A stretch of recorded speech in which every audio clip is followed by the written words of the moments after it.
A gente vai refletir sobre a nona regra de 14. Deixa eu saber que então é 14.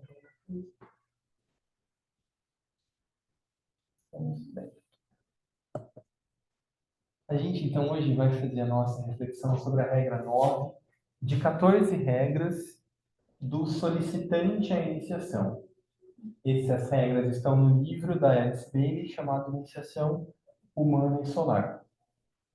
Então, o que a gente tem feito? A gente tem lido as regras e o comentário do mestre e depois a gente faz uma reflexão a partir disso. Então, a regra nova, a 9, ela diz assim, que o discípulo se funda no círculo dos seus outros eus, que uma cor única os misture e a sua unidade apareça. Somente quando o grupo é conhecido e sentido, pode a energia emanar sabiamente. Então, essa é a regra que está no antigo comentário. E aí, agora, eu vou ler o trechinho que é o comentário do mestre tibetano sobre essa regra.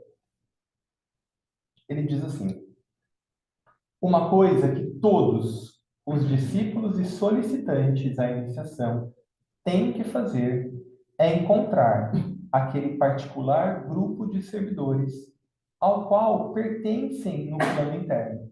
Ou seja, o solicitante à iniciação é alguém que já vem ao longo de diversas encarnações cultivando um contato com a sua própria alma, em diferentes locais, em diferentes escolas de mistério, em diferentes religiões, ao longo das nossas encarnações pregressas, em alguma medida que seja, a gente foi cultivando um contato com a alma. Então, o que ele precisa fazer? Encontrar aquele grupo de servidores ao qual pertencem no plano interno, ou seja, no nível de alma, ele já está conectado a esse grupo. Qual que é o trabalho, então? Reconhecê-los no plano físico e unirem-se a eles no serviço pela raça. E aí, então, como é que ele dá 5 pistas aqui para a gente? Como é que, então, a gente vai saber? Porque, infelizmente, o nosso Takarana ainda está mal construído, a gente não consegue ter essa clareza de quem sou eu nesse mundo interno? Quem são as pessoas com as quais eu estou conectado no meu nível de alma? Quando a gente desce aqui para a encarnação. GPS, gente. Não pode faltar. Nem aqui, nem lá, né? Lá é mais fácil. Mas enquanto a nossa consciência está ancorada no cérebro físico, naturalmente isso é um fator limitante, né? Então a gente precisa desenvolver outras antenas do GPS para a gente não se perder. Então o que o tibetano fala? De que maneira esse reconhecimento pode ser fortalecido, baseado na unidade do objetivo? Então isso é sempre o mais importante. Por isso que a gente vem sempre falando ao longo do tempo qual é o propósito do grupo. Por que a gente está aqui? Por que a gente se reúne? Então, sempre o fator principal, o líder do grupo, é sempre o propósito do grupo. Não é uma pessoa, não é um desejo. O ponto focal nosso tem que ser o propósito, o para que a gente existe. Por isso que esse propósito deve ser sempre lembrado. Então, essa unidade de objetivo, de propósito, é o primeiro ponto que vai fazer a gente reconhecer as outras pessoas com as quais a gente já tem uma conexão no nível interno e que a gente ainda não está percebendo. Exemplo, nesse nível que a gente está, o nosso grupo aqui, por exemplo, não é naturalmente as almas se encontram? Não? Lá, sim. E aqui? Aqui não é tão fluido, porque tem as nossas dificuldades, tem a nossa personalidade, que a nossa mente às vezes vai para um lugar, vai para o outro. O nosso emocional às vezes está tudo bem. Chega um fator externo, grita, a gente tira o foco do serviço grupal e vai para o foco da nossa reconstrução. As situações que podem acontecer com o nosso corpo. Então, assim, não é algo automático. Talvez mais para frente seja, né? Num outro nível, né? E à medida que a gente vai trabalhando para a construção da Takarana, vai se tornando mais vamos dizer assim, consequente ou Mais natural. gradativo. Exatamente. Mas isso tudo vai depender, Betinha, do quão conectado com a alma a gente está. Porque essa conexão ela já existe. Se a gente já está ligado internamente no grupo, eu já cultivei isso em algum nível, em algum momento. Mas, às vezes, as circunstâncias da minha personalidade nublam o nosso olhar, a gente sabe disso. Né? E aí, às vezes, a gente vai se apartando disso tudo. Ou a gente parece que tá em alguma coisa que me chamou a atenção. Mas, às vezes, a nossa vontade não está tão bem desenvolvida. Então, eu gostei daquele senhor de óculos lá. Tem alguma coisa aqui.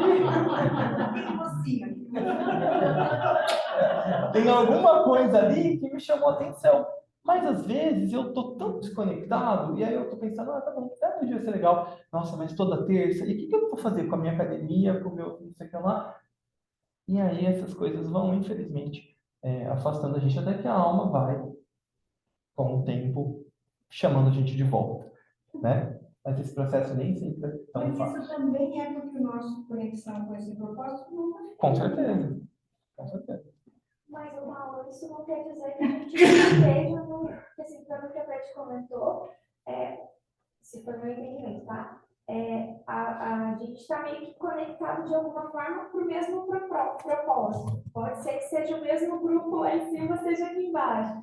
A gente se desconecta do grupo, mas pode ser que seja esse grupo, certo? Ou não? Não sei se eu entendi essa pergunta. Deixa eu reformular.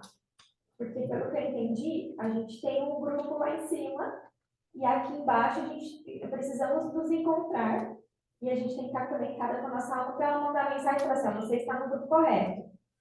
Mas quando a gente começa, aí agora pensando na terceira dimensão aqui, quando a gente está aqui conectado com o mesmo objetivo, é como se a gente, pode ser que seja o grupo que esteja conectado. É provável que sim.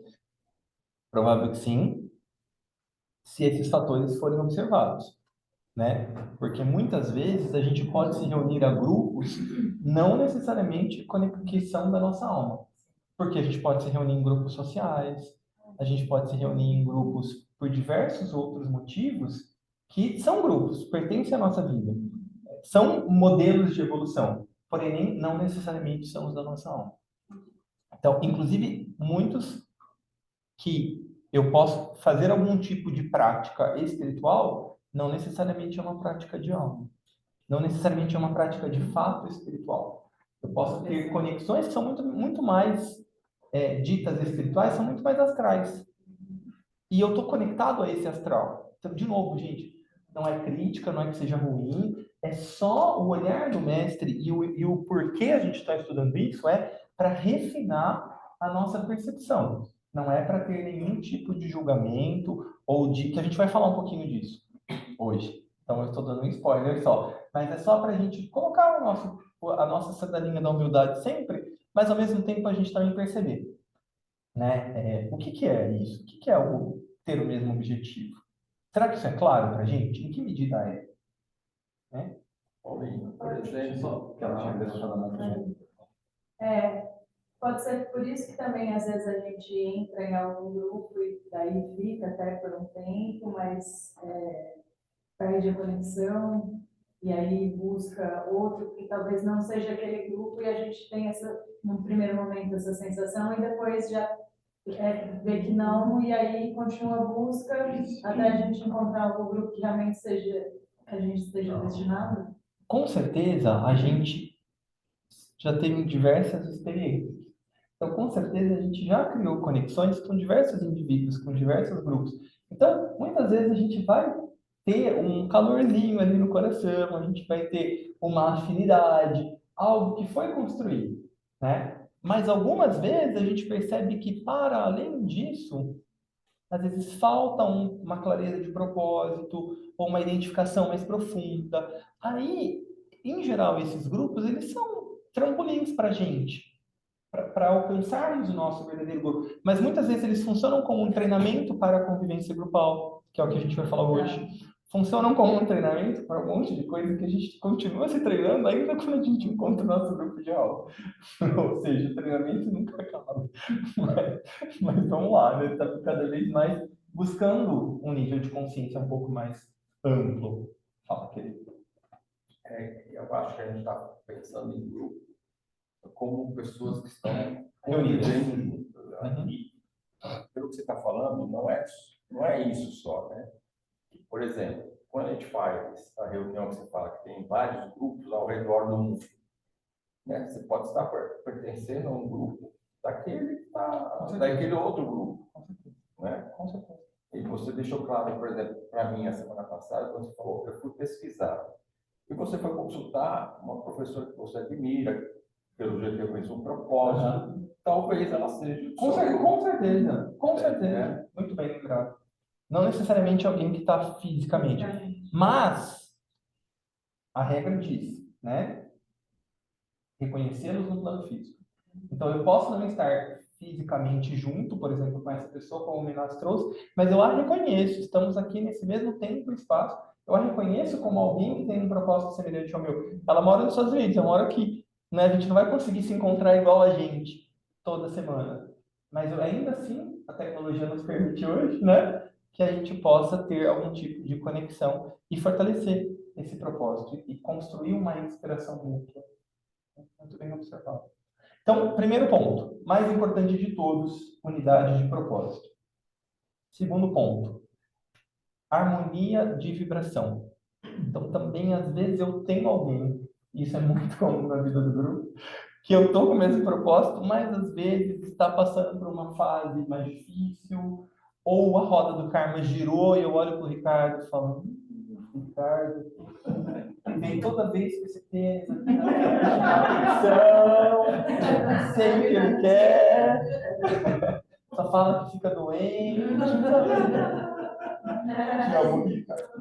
Mas essas coisas acontecem, né? Acontece de muitas situações que a gente está vivendo e o que o mundo está vivendo, a pressão que a gente vive, né? Essa mudança de era de peixes para era de aquário, tudo isso são fatores que promovem desequilíbrios no indivíduo e promovem, consequentemente, desequilíbrios vibratórios no grupo. Então, a gente precisa ser muito vigilante nesse sentido, porque muitos grupos se dissolvem, mesmo com uma unidade de propósito, mas as personalidades não conseguem conviver juntas. Então, isso também é um fator muito importante. Na identidade dessa afiliação grupal, né, no quanto eu me identifico, então, de novo, com esse propósito, eu conheço, né, a primeira, eu busco essa unidade, mas o quanto também eu vou fomentando esse propósito.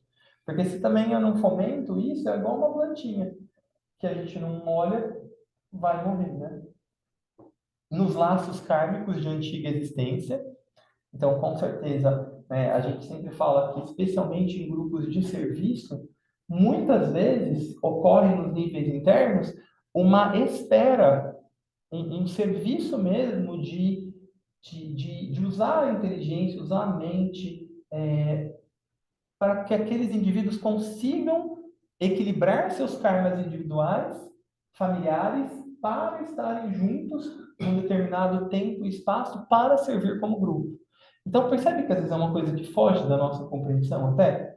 Se a gente realmente consegue servir como grupo, se a gente consegue estar pronto para responder à hierarquia, com certeza isso foi construído em encarnações prévias e com certeza houve um ajuste das nossas jornadas individuais para que estivéssemos juntos e pudéssemos, na unidade do grupo, com aquilo que cada um de nós construiu no seu corpo causal ao longo dos tempos, que a gente conseguisse unificar isso e conseguisse construir um corpo causal para o grupo, que tivesse um impacto na humanidade. Olha como isso é bonito, né? E olha como isso demanda um serviço, um tempo, uma dedicação, para que a gente pudesse estar junto aqui hoje. Então, às vezes a gente não entende o que é isso, né? Se a gente consegue aproveitar a oportunidade de estar no grupo. Não estou dizendo que a gente consiga, mas a gente precisa ter esse empenho para, né? Porque realmente, se a gente conseguir, é muita coisa. A gente vai ver aqui ainda hoje. Tá, vou rápido demais. E o mais importante, né, não o mais importante, mas o quinto e não menos importante, na capacidade de trabalhar em relação harmônica, que é tão difícil às vezes na vida do grupo, né? Aí o tibetano continua. Superficialmente, essa pode parecer uma das regras mais fáceis, mas na prática não é assim. Os equívocos ocorrem com facilidade. E o problema de trabalhar harmonicamente no alinhamento grupal não é tão simples como possa parecer. A vibração egóica, e aqui egóica é ego-alma, tá? Não ego como Freud dizia. Essa nomenclatura de ego vem de eu, aquele eu mais profundo. Então, aqui,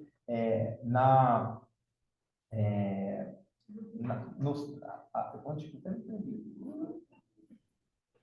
A vibração egóica e o relacionamento podem existir. Então, tem uma relação egóica entre o grupo, a gente está se relacionando. No entanto, as personalidades podem não se harmonizar. Mas não quero falar sobre hoje, não quero. Pode acontecer. É, então, tarefa do solicitante fortalecer o laço do seu próprio ego sobre a sua personalidade, de modo que a relação esotérica ou interna do grupo se torne possível também aqui no plano físico. Ele fará isso disciplinando a sua própria personalidade e não querendo corrigir os seus irmãos. Então, ou seja, o tibetano sempre fala, né? O quanto a crítica ela é mordaz, o quanto a crítica fere, o quanto essa coisa de crítica construtiva, tudo mentira, viu? Concordo.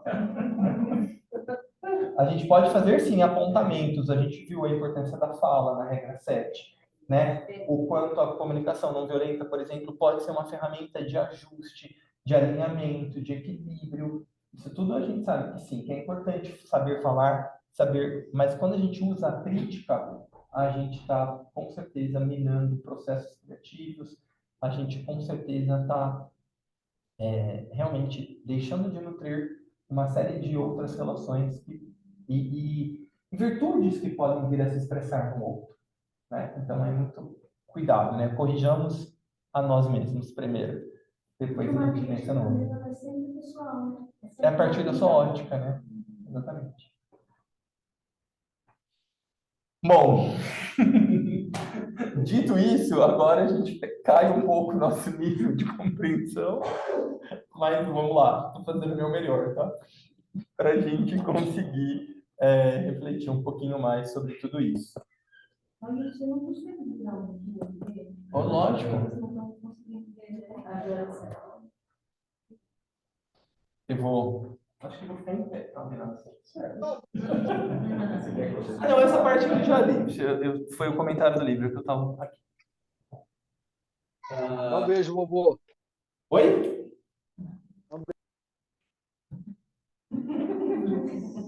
Vozes do além. Parte do propósito de se reunir como um grupo é ajudá-lo no desenvolvimento da sua própria alma. Ou seja, quando a gente passa a participar de um grupo, é o meu progresso que está acontecendo. Eu vou progredir naturalmente. Porque eu estou servindo, eu estou estudando, eu estou meditando, eu estou me colocando a serviço do outro. Eu vou naturalmente crescer. Mas, em última análise, quando o grupo atingir um estado elevado, o grupo não serve para o meu desenvolvimento. Ele serve para uma função do ashram, desse grupo de seres ainda mais internos, né, aos quais eu estou filiado em níveis ainda mais internos, ser uma expressão aqui no plano material. Então, no fim das contas, claro que a consequência vai ser a nossa própria evolução. A gente vai se desenvolver. Né? Quantos anos, por exemplo, a gente está aqui? Muitos de nós há muito tempo. Quanto a gente já estudou, pensou, refletiu, modificou, cresceu? Muita coisa. Né? Em diversos grupos que a gente participa. Mas é importante, então, eu pensar, eu estou nesse grupo, eu vou me desenvolver. E não tem nada de ruim em querer me desenvolver. Mas é importante a gente sempre lembrar que se a gente se desenvolver, se a gente se suportar, no sentido não do brasileiro, né, do suporte, uns aos outros, a gente tem condições de um dia, não sei se nessa encarnação ainda, mas com certeza em uma futura a gente servir à humanidade, ser uma expressão da hierarquia aqui no plano material. Paulo, até porque para a gente chegar nisso, a gente precisa se desenvolver. Com certeza. Então, Com certeza. o nosso canal de se desenvolver estando no grupo facilita para a gente chegar nesse nível que a gente precisa para daí servir como o grupo em si, não só individualmente. É isso. Isso. E o quanto a gente se desenvolve, a gente está engajado no serviço grupal. Então, qualquer abertura que eu tenha de consciência vai reverberar no grupo. Eu vou usar isso também no meu serviço, né? Então, assim, também não tem nada de errado a gente querer melhorar, porque a nossa melhora vai reverberar no grupo e, consequentemente, o serviço do grupo vai aumentar o seu calibre e a sua potência. É só o para quê que a gente deve ajustar. Qual que é a minha motivação? Essa é a consequência, né? Se tiver alguém que esteja desse lado, isso interfere na evolução grupal em si? Vou falar depois, tá bom? Então vamos lá. Uma das coisas essenciais que o discípulo probatório do grupo 7, depois eu estou dando umas pistas aqui, porque o nosso próximo estudo vai ser desses 10 grupos de desenvolvimento que a Bailey lista, que aí já dá para a gente perceber um pouquinho melhor onde que a gente está. Mas o mais provável é que a gente esteja entre o 6 e o 7. Então vamos pensar que a gente está no 7 aqui, que é o grupo de discípulos probacionários. Ele deve aprender que ele não caminha sozinho. E isso é realmente complicado, porque quando o indivíduo está nesse estágio, ele basicamente está fazendo um trabalho espiritual individual. Ou ele tem uma aspiração tão forte, e isso é provocado pela própria alma. Não é que ele, não é nada fora do contexto, né? A própria alma vai suscitar nele uma vontade de talvez liderar um grupo, formar um grupo, se reunir com pessoas para estudar, para qualquer outra coisa, para fazer para qualquer outra coisa. Porque isso faz parte do estágio do desenvolvimento. A própria alma, ela vai jogar esse indivíduo para isso. Se ele não tiver encontrado ainda o grupo dele, é como se trouxesse uma inquietação para ele fazer alguma coisa, porque ele está pronto já para, em alguma medida, servir. No nível de alma, ele já está servindo. Então, percebe como a gente também não deve criticar quando a gente percebe esses movimentos, que às vezes eu faço. Mas, fazendo isso prematuramente, pode colocar o serviço grupal e o potencial daqueles indivíduos a perder. Então, tudo isso a gente precisa... Seria bom, claro, se mais pessoas tivessem acesso a esse tipo de ensinamento, porque quando percebe certas tendências, a gente dá um passo para trás e fala, peraí, será que eu estou fazendo isso? Como é que eu posso fazer para melhorar? Como é que eu posso fazer para não cair em certas armadilhas? Mas enquanto a gente não sabe, a gente vai cair. E tudo bem também, porque a gente cai, a gente levanta e a gente cresce. Então, né, faz parte do nosso processo de desenvolvimento. Claro. Você pensei que o discípulo fosse aquele que já fez pelo menos a primeira vez. Então, como que nós seríamos discípulos probacionários? Porque o discipulado probacionário, ele vai da primeira até a terceira iniciação. Então, mas a gente não fez a primeira vez? Sabe? Então você era já fez. Tá bom. Então, sabe o que eu pensei? Eu falei, gente, tem tudo errado na segunda-feira. Que a gente falou de discípulo probacionário. Aí eu ouço aqui e falo, errado. Tenho que me redimir. Então tá certo. Então nós somos aspirantes até fazer a primeira grande iniciação. Aí depois nós somos discípulos probacionários. Continua, o discípulo probacionário, ele vai desde a primeira iniciação até a terceira. Porque até ele atingir a transfiguração, que é representado na vida do Cristo, ele está em provas. Eu achava que o discípulo probacionário fosse aquele que acabou de fazer uma iniciação, como Jesus, por exemplo, quando ele fez a segunda grande, representado na vida dele, né? Na hora do batismo. Então, a segunda grande iniciação. Aí ele é tentado pelo demônio. Ali eu achei que era uma prova. Fosse um discípulo probacionário, ele estivesse nesse estado. Se fosse só isso, estava bom. Não, mas eu pensei que daí, por exemplo... É uma prova atrás da outra. Eu pensei que fosse no início, que ele pudesse... Então, não, porque, por exemplo, quando a gente faz uma iniciação, a gente não acessa um nível e a gente estabiliza. Isso. Mas aí, nesse momento... Pode haver um deslize, não pode? Como poderia ter acontecido com ele? Da primeira até a terceira pode haver deslize. Em qualquer tempo. Mas aí volta. Não. Dá uma escorregada e volta. Então, o probacionário vai até a terceira. Porque na terceira, acesso mental era exato. Na verdade, antes da terceira iniciação ser efetivada, existem 2 outros estágios do discipulado mais curtos e um pouco melhores, que é o discípulo aceito e depois o discípulo consagrado. Isso a gente vai ver melhor depois. O discípulo consagrado é aquele que já está consagrado, só falta ele atravessar o portal mesmo para a terceira. Mas ele bem adiante, mas ele ainda assim ele é considerado um discípulo em provas. Então, Porque ele discípulo pode. mesmo é só a partir do terceiro.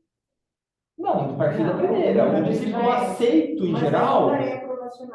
Um discípulo aceito, em geral, já fez a segunda iniciação. Um discípulo aceito. Não existe esse discípulo aceito de primeira iniciação. Isso não existe. É provacional mesmo e depois no final. Aí, então, o que acontece, né? Olha só que importante, né? Como discípulo, em alguma medida, ele está na vanguarda da evolução humana. Ele está um pouco mais à frente do que os seus irmãos. É fácil sentir como se não houvesse outros que partilhem as experiências que ele tem. Então, ele se sente um pouco meio diferentão dos outros. E aí, o que acontece? Isso é uma coisa natural, porque, de fato, ele tem ele é diferente um pouco do pensamento massificado, né? Isso, como é que ele vai responder a isso que ele está observando? Né? Então, um comportamento inadequado é enfatizar demais o quanto ele é, ou ele ou ela é muito diferente. Então, também, de novo, né? A gente precisa sempre, a gente estudou hoje de manhã, a técnica das corretas proporções é a melhor de todas, eu acho. Porque a gente precisa sempre se ajustar, né? Perceber o quanto a nossa medida está adequada disso tudo, né? De modo que essa singularidade que ele reconhece nele possa fazê-lo crer que não há outros grupos tão bons quanto o seu. Isso é uma tendência muito forte, né? De achar que só o nosso grupo que faz certo, só o nosso grupo que acessa a alma, só o nosso grupo que trabalha direitinho, do jeito que a hierarquia quer. É natural que aconteça isso nessa fase. Então, de novo, o que é uma correta proporção? É eu saber que isso pode acontecer, que provavelmente vai acontecer, mas eu não alimentar isso ainda assim. Então, eu posso me sentir assim, eu não preciso me culpar. É natural que eu me sinta, mas tá bom, o que eu estou fazendo para não ficar nisso, remoendo, alimentando isso? Então, é natural que isso aconteça nessa fase, e assim, ao pensar que você é muito diferente, também indo para um outro par do oposto, né? Então, por um lado, eu tendo a achar que eu sou melhor que os outros, e ninguém faz o que eu faço, e num outro lado da balança, eu posso vir a achar que ninguém pensa igual eu vou ficar aqui. Aí fica inerte. Ninguém me entende mesmo. Não. Percebe que nem o outro é bom? Mas os dois são motivados pela mesma coisa. E aí, o que em geral vai mudar aqui? Linha de raio. Indivíduo de primeiro raio jamais vai se sentir assim. Ele vai achar que ele é o melhor, que ele faz, que ele quer. Agora, aqui na linha par, talvez ele tenda a dar um recuo. Então, também é importante a gente observar isso, para ver quais são as nossas tendências, né? Então, uma boa dica é buscar quem mais está se sentindo como você.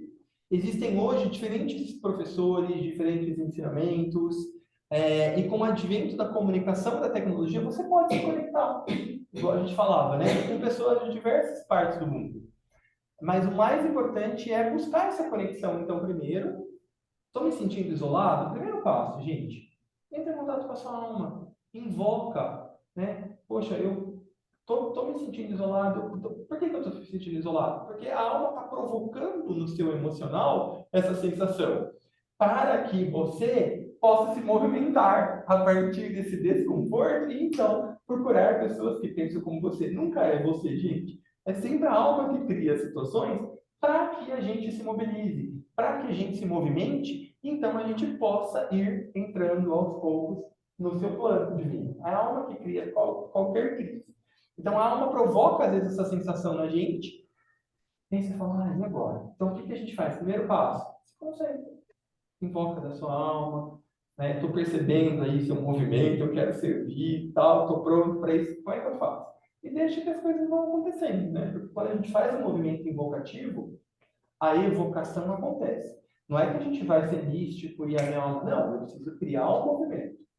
Quando eu crio um movimento, a resposta é automática, ela vai acontecer. Às vezes não naquela hora, às vezes não do jeito que eu penso, mas ela vai vir. Por quê? Porque é místico, é mágico? Não. Eu criei um movimento, então é uma lei, vai haver uma resposta. Então, buscar, observar, né, as respostas desse movimento invocativo no mundo ao nosso redor. É importante fazer um esforço concentrado para encontrar almas com pensamentos e corações semelhantes aos nossos e aprender a relacionar-se com elas de uma forma harmoniosa. Essa parte não é tão fácil, né? Mas a gente tenta. Portanto, se você está em um caminho espiritual e não está procurando encontrar um grupo ou como trabalhar em grupo, é provável que você não esteja servindo nessa etapa. E tá, tudo bem, né? A gente observa, às vezes eu observo pessoas que vieram para o nosso grupo, às vezes saem e não se encontram com outros grupos, não estão fazendo um serviço, é porque a alma não está respondendo. Às vezes é o social, eu achei legal, eu gostei, eu achei aquela pessoa bacana, eu gosto de energia, entendeu? Tem muito disso, né? Tem muito disso. A gente sabe. Então, às vezes, isso vai atraindo a gente também. Mas quem está, de fato, respondendo a alma, não pode ficar sem servir, porque a alma vai cobrar. A alma quer, ela vai provocar, porque a pessoa está pronta para servir. Então, ela vai ter que, em alguma medida, se encontrar com algum outro grupo que pense como ela e que possa servir em conjunto com ela. Assim como sugere o comentário da Bailey, muitos erros serão cometidos. No entanto, até que seja encontrado o grupo certo, com os requisitos para o trabalho em grupo que essa regra estabelece, talvez você se junte mesmo a grupos diferentes, com verdadeiro entusiasmo e dedicação. Então, tudo bem também acontecer isso. Quanto à unidade de vibração, que a gente viu na regra, não significa que todos tenham que estar no mesmo estágio espiritualmente falando. Ao mesmo tempo, também, eu não posso ter grandes lacunas. Por quê? Porque a gente mesmo aqui no grupo já viveu situações assim. Se a pessoa está muito diferente do que ela busca, do que ela acredita, do que ela sente, vai criar crise interna no grupo. Porque eu estou falando A, a pessoa está pensando B, eu estou falando disso, a pessoa está pensando isso, está agindo assim, vai aparecer em algum momento um desequilíbrio, vai aparecer em algum momento mecanismos de defesa do grupo. Isso daí, né? Falando de meditação, vamos lá, nossa, a gente faz aqui do nosso jeito.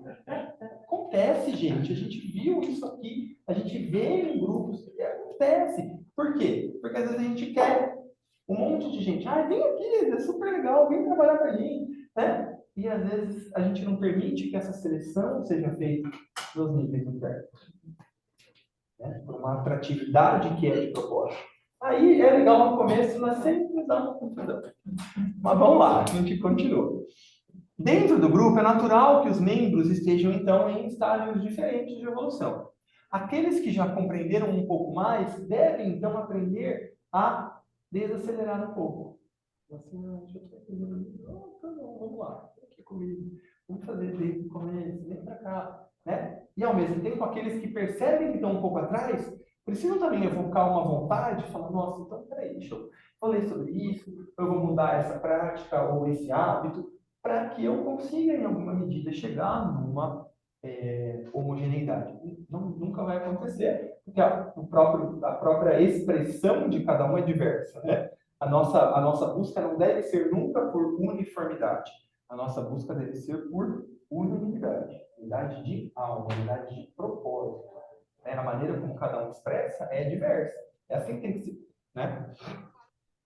É importante haver uma similaridade de conhecimento, experiência e vibração. E o grupo deve estar consciente das consequências, isso aqui é muito importante, às vezes a gente não se conecta nisso.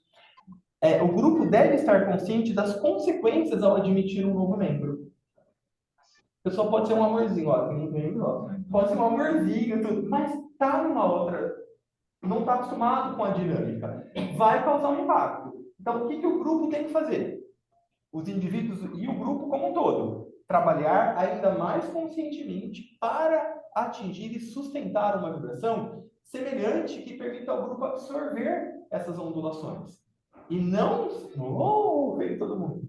Turbulência. Exatamente, porque se a gente não está atento a isso, é igual você joga uma pedrinha, ela vai, né, num lago, ela vai formar, né? Mas se o grupo está um lago estável, vai tudo bem, é natural, e aquela pessoa obviamente vai contribuir, né? É óbvio isso. Mas esse momento de receber, ele não pode ser um momento banal da vida do grupo. O grupo tem que estar consciente e manter-se ainda mais atento para receber e saber que isso pode trazer algum tipo de movimento. Então, tudo bem. É só trabalhar para receber esse impacto. Então é importante isso, né? Nossa, é Para fundamental. evitar as panelinhas também, né? Não Fundamental. aceitar alguém de fora, porque ninguém vai trabalhar como a gente, ninguém pensa como, não é? Com certeza. Com certeza. A última.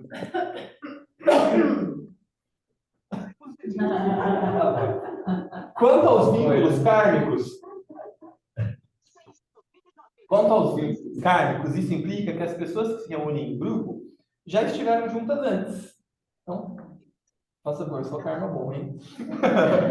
Seja em uma vida anterior, ou, às vezes não, às vezes é a primeira encarnação junto, mas aquela pessoa tem um convívio com a outra que foi construindo aquilo,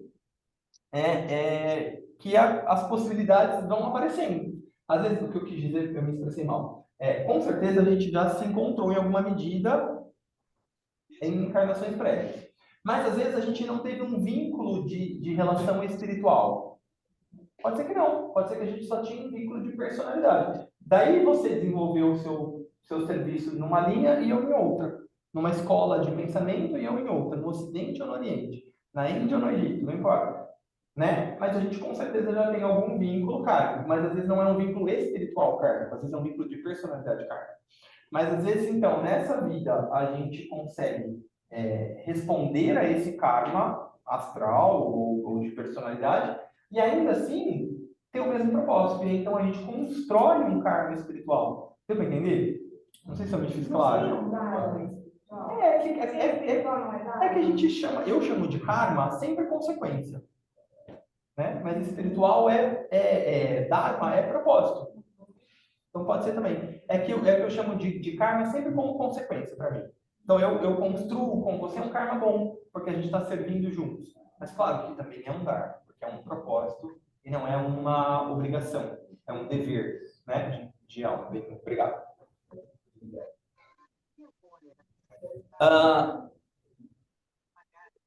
As relações de serviço são determinadas, então, a partir das interações espirituais que eu tenho com o outro, não as de personalidade. Nos livros de Bailey é dito que as motivações egoístas e reações emocionais ainda têm probabilidade de perturbar o grupo até que ele alcance a terceira iniciação. Não indivíduos, o grupo. Né? Então, a gente precisa sempre estar... Por que eu coloquei isso? O grupo alcançar a terceira iniciação é algo muito distante para nós. Mas é só para a gente lembrar que, por mais que a gente possa achar que a gente está numa fase muito boa, de muito bom serviço, ainda assim, a gente está suscetível a problemas. Então, a gente não pode deixar de estar vigilante.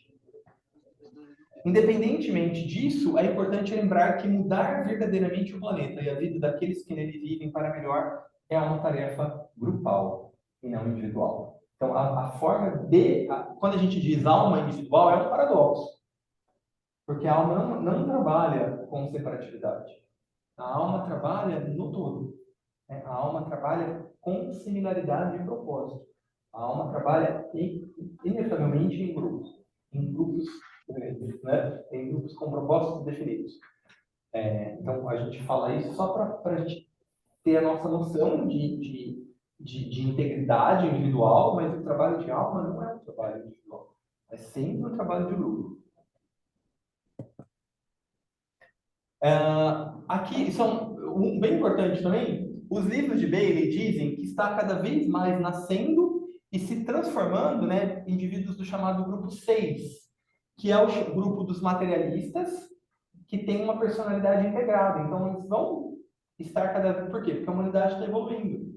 Então, à medida que a humanidade está evoluindo, vão haver mais pessoas, mais personalidades integradas. O que é isso? que têm uma certa coerência de pensamento, de emoção, de corpo, vão naturalmente exercer um certo domínio nos seus grupos, na sociedade, vão influenciar outras pessoas.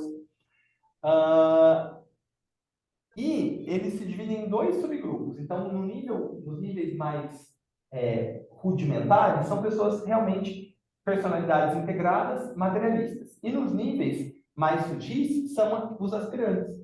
Os aspirantes estão nesse sexto grupo, segundo a Bailey classifica.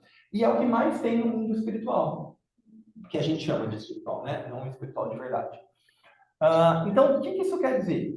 É por isso que precisamos cada vez mais de indivíduos no grupo 7 dos discípulos probacionários, formar discípulos, né? E depois no grupo 8, que é o de discípulos aceitos e consagrados, para ajudar a mitigar os efeitos negativos e potencialmente destrutivos que esses grupos têm, ainda que trabalhem para o bem, ainda que trabalhem com boa vontade, ainda que façam um serviço bom.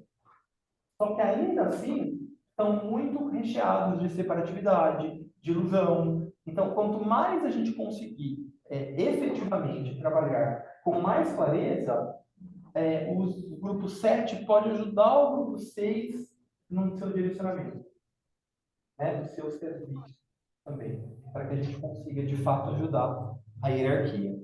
De novo, né, estou meio repetitivo. Temos que desistir da ideia de que podemos servir sozinhos. Temos que aprender como encontrar o nosso grupo e servir com ele. Você falou que a gente está no 6, é isso? Que a gente... Então, pode ser que sim, pode ser que a gente já esteja no 7. O importante é a gente olhar para a nossa meta.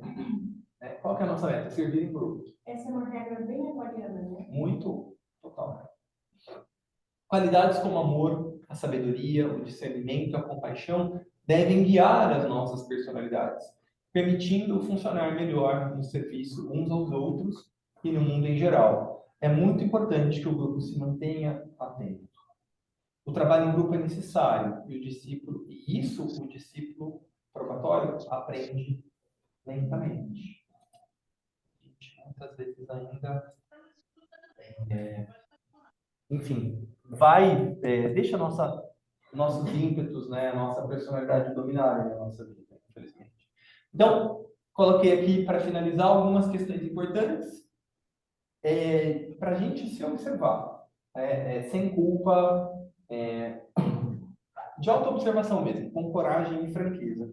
Estamos desenvolvendo e praticando as qualidades de alma uns com os outros? Estamos aprendendo a amar uns aos outros, não de forma sentimental, mas com uma atitude inclusiva e compreensiva?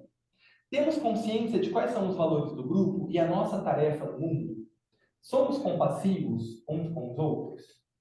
Então, essas são algumas questões para a gente sempre permitir permear a nossa mente.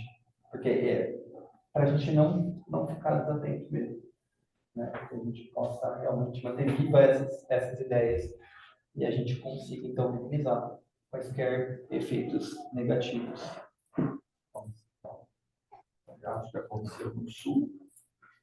É uma experiência que a gente pode ver como é que nós estamos nos comportando, sem individualmente, sem grupo.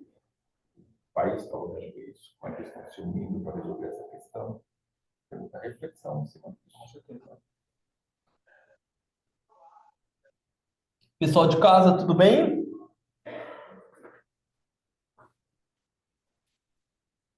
Tudo. Tudo bem. Então tá bom. Alguém tem algum comentário, alguma questão, alguma dúvida, algo que gostaria de compartilhar com a gente?